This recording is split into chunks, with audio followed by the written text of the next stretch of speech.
Hello বন্ধুরা, welcome to my channel your Priyanshu. তো আবার অনেকদিন পর নিয়ে চলে এসেছি একটি ব্লগ। তো বেরিয়ে পড়েছিলাম আমি গন্তব্যের উদ্দেশ্যে, একটি জায়গায় যাচ্ছিলাম। কোথায় যাচ্ছিলাম সেটা নয় সারপ্রাইজ রইলো, পরে দেখো। তো পৌঁছে গেছি স্টেশনে।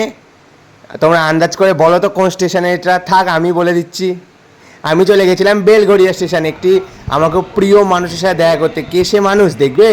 এই হচ্ছে সেই মানুষ, অরিজিৎ দাস। সেই টিকটক থেকে এনার খুব বড় ভক্ত আমি। এখন ফেসবুক ও ইউটিউবে সমানভাবে জনপ্রিয় অরিজিৎ দা। উনি খুবই ভালো মানুষ। তো ওনার সাথে দেখা করতে চলে গেছিলাম। শুধুই কি দেখা, আসল আরও কত কিছু সামনে থাকবে, সেটা নয় রহস্যই থাক। তো অরিজিৎদার মতো মানুষ খুব কমই হয়, সেদিনকারের মিট আপেই বুঝে গেছিলাম।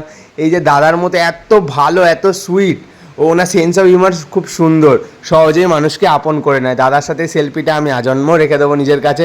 তো খুব শুধু দাদা আমাদের এমনি সেলফি তুলে ছাড়েনি, দাদা আমাদের সবাইকে সেদিনকার খাইয়েছিল। তো দাদা কিন্তু রাস্তায় চিকেন খায় না, বাট আমাদের খাইয়েছিল সেদিনকার চিকেন আইটেম। তো এই দাদাকে তোমরা হ্যালো করে দাও, ভাই দাদা। তো সেদিনকারের সন্ধ্যেটা বেশ ভালোই জমে গেছিলো। তো সব কিছু করে সবার সাথে দেখা করে এবার বাড়ি ফিরছি। ব্লগটা কেমন লাগলো জানিও, ভালো লাগলে একটা লাইক করে সাবস্ক্রাইব করে দিও। টাটা।